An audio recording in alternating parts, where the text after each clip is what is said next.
Hello, ഈ ഒരു വീഡിയോയിൽ കോർപ്പറേറ്റ് അക്കൗണ്ടിങ്ങിലെ ബോണസ് ആൻഡ് റേറ്റ് ഇഷ്യൂസ് എന്നുള്ള ചാപ്റ്ററിലെ പോർഷൻസ് ആണ് പറയുന്നത്.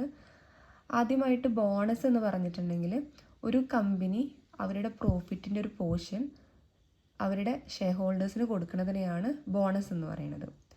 സാധാരണ ചില വർഷങ്ങളിൽ കമ്പനികൾക്ക് കൂടുതൽ പ്രോഫിറ്റ് ഉണ്ടാവും, സൂപ്പർ പ്രോഫിറ്റ് എന്ന് പറയും.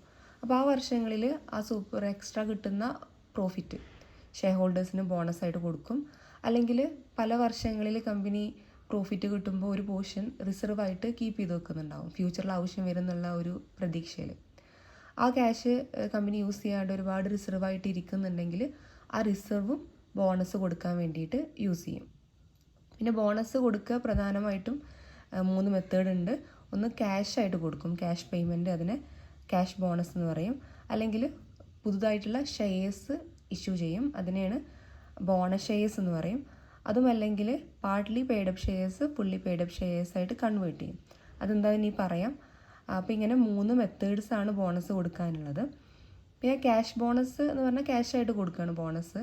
അപ്പോൾ അതിൻ്റെ ഒരു ക്യാഷ് ആയിട്ട് കൊടുക്കുമ്പോൾ ഉള്ളൊരു പ്രോബ്ലം, കമ്പനിയുടെ കയ്യിൽ നിന്ന് ക്യാഷ് പോകുന്നുണ്ട്. അപ്പോൾ ഒരുപാട് ക്യാഷ് ഇല്ലാത്തൊരു കമ്പനിയാണെങ്കിൽ, വർക്കിംഗ് ക്യാപിറ്റലൊന്നും പ്രോപ്പറായിട്ട് ഇല്ലാത്തൊരു കമ്പനിയാണെങ്കിൽ അവർക്കൊരു ക്യാഷിൻ്റെ ഷോർട്ടേജ് വരും. അപ്പോൾ അങ്ങനത്തെ കമ്പനികൾ ക്യാഷ് ബോണസ് കൊടുക്കില്ല.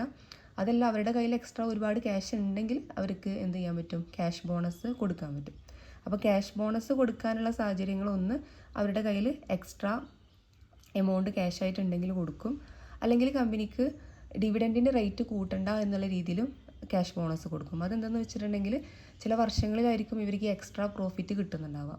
അപ്പോൾ ആ വർഷം അവർ എക്സ്ട്രാ ഡിവിഡൻറ്റ് കൊടുത്തു കഴിഞ്ഞാൽ ഷെയർ ഹോൾഡേഴ്സ് പിന്നെയും അത് പ്രതീക്ഷിക്കും, തുടർന്നുള്ള വർഷങ്ങളിൽ അത് പ്രതീക്ഷിക്കും. പക്ഷെ എല്ലാ വർഷങ്ങളിലും എന്ത് കിട്ടണമെന്നില്ല, സൂപ്പർ പ്രോഫിറ്റ് ഉണ്ടാവണമെന്നില്ല. അപ്പോൾ അങ്ങനെ വേണ്ട എന്നുള്ള രീതിയിൽ സാധാരണ കൊടുക്കുന്നത് പോലെ തന്നെ ഡിവിഡൻറ്റ് കൊടുത്തിട്ട് എക്സ്ട്രാ പ്രോഫിറ്റ് എന്ത് ചെയ്യും, ബോണസായിട്ട് കൊടുക്കും. അപ്പോൾ ആ ഒരു രീതി, അപ്പോൾ അങ്ങനെ അതിന് വേണ്ടിയിട്ടും ബോണസ് കൊടുക്കാറുണ്ട്. വേറൊരു സാഹചര്യം, അവരുടെ ഓതറൈസ്ഡ് ക്യാപിറ്റലിൻ്റെ ലിമിറ്റ് കഴിഞ്ഞിട്ടുണ്ടെങ്കിൽ, അതായത് ഒരു കമ്പനിക്ക് മാക്സിമം ഇഷ്യൂ ചെയ്യാൻ പറ്റുന്നൊരു ഷെയർസ് ഉണ്ട്, അല്ലെങ്കിൽ ഒരു മാക്സിമം അവരുടെ ഷെയർ ക്യാപിറ്റലിനൊരു ലിമിറ്റ് ഉണ്ട്, അതാണ് ഓതറൈസ്ഡ് ക്യാപിറ്റൽ.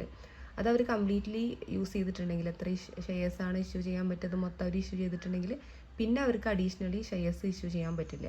അപ്പോൾ ആ ഒരു സാഹചര്യത്തിലും ബോണസ് ഷെയർസിൻ്റെ പകരം ബോണസ് ക്യാഷ് ആയിട്ടായിരിക്കും കൊടുക്കുക. ഇനി അടുത്തത് അതിൻ്റെ ജേണൽ എൻട്രിയാണ്. അതൊരു പ്രോബ്ലം പറയുന്ന സമയത്ത് പറയാം. Next, meaning of bonus share and bonus issue ആണ്. ഇനി രണ്ടാമത്തെ ഒരു മെത്തേഡ് ബോണസ് ഷെയർ ആണ്. ഇവിടെ ബോണസായിട്ട് അവർ കൊടുക്കുന്നത് ഷെയർ ആയിട്ടായിരിക്കും.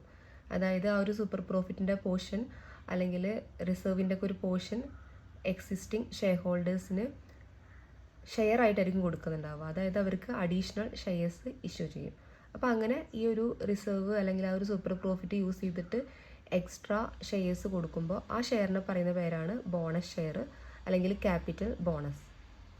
ഇങ്ങനെ കൊടുക്കുമ്പോഴൊരു ഗുണം എന്തെന്ന് വെച്ചിട്ടുണ്ടെങ്കിൽ, കമ്പനീനെ സംബന്ധിച്ച് ക്യാഷ് പോകുന്നില്ല. കാരണം അവർക്ക് ഷെയർ ഇഷ്യൂ ചെയ്യുകയാണ് ചെയ്യുന്നത്, അവരുടെ കയ്യിൽ നിന്ന് ക്യാഷിൻ്റെ ഒരു ഔട്ട്ഫ്ലോ ഉണ്ടാവുന്നില്ല.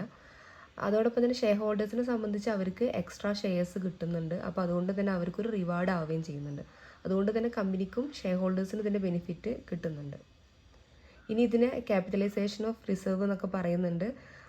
അതുപോലെ തന്നെ ക്യാപിറ്റലൈസേഷൻ ഓഫ് റിസർവ് എന്ന് പറയാൻ കാരണം, ഈ അൺയൂസ്ഡ് ആയിട്ടുള്ള റിസർവുകൾ പല പല വർഷങ്ങളിൽ പ്രോഫിറ്റിൻ്റെ ഒരു പോർഷൻ റിസർവായിട്ട് കീപ്പ് ചെയ്യുന്നുണ്ടെങ്കിൽ അതാണ് റിസർവ്. അത് യൂസ് ചെയ്തിട്ടില്ലെങ്കിൽ അതിനെ അൺയൂസ്ഡ് റിസർവ് എന്ന് പറയും. അത് ബാലൻസ് ഷീറ്റിൽ തന്നെ കാണിക്കുന്നുണ്ടാവും. റിസർവ്, ജനറൽ റിസർവ്, സർപ്ലസ് എന്നൊക്കെ പറഞ്ഞിട്ട് കാണിക്കുന്നുണ്ടാവും.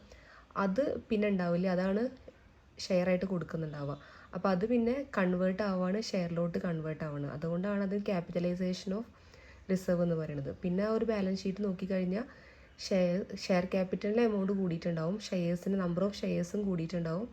ആ ഒരു ജനറൽ റിസർവ്, ആ യൂസ് ചെയ്യാത്ത ആ ഒരു ജനറൽ റിസർവ് അല്ലെങ്കിൽ സർപ്ലസ് പിന്നെ അത് ക്യാൻസൽ ആയി പോയിട്ടുണ്ടാവും, അത് പിന്നെ ഉണ്ടാവില്ല.